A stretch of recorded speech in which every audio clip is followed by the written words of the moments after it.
রথযাত্রার দিন কাছে, তাই রানী রাজাকে বললে, চলো রথ দেখতে যাই।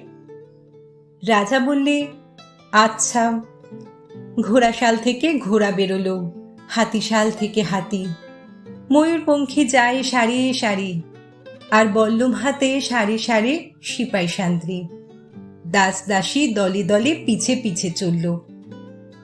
কেবল বাকি রইল একজন, রাজবাড়ির ঝাঁটার কাঠি কুড়িয়ে আনা তার কাজ। সর্দার এসে দয়া করে তাকে বললে, ওরে তুই যাবি তো আয়। সে হাত জোর করে বললে, আমার যাওয়া ঘুটবে না। রাজার কানে কথা উঠল, সবাই সঙ্গে যায়, কেবল সেই দুঃখীটা যায় না। রাজা দয়া করে মন্ত্রীকে বললে, ওকেও ডেকে নিও। রাস্তার ধারে তার বাড়ি।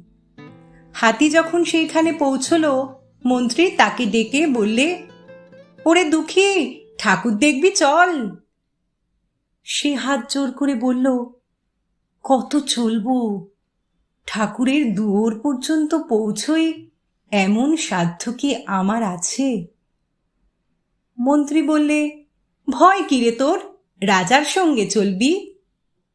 সে বললে, সর্বনাশ, রাজার পথ কি আমার পথ?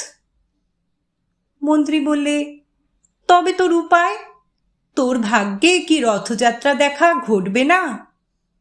সে বললে, ঘটবে বই কি, ঠাকুর তো রথে করেই আমার দুয়ারে আসেন। মন্ত্রী হেসে উঠল, বললে, তোর দুয়ারে রথের চিহ্ন কই? দুঃখী বললে, তার রথের চিহ্ন পড়ে না। মন্ত্রী বললে, কেন বলতো? দুঃখী বললে, তিনি যে আসেন পুষ্পক রথে।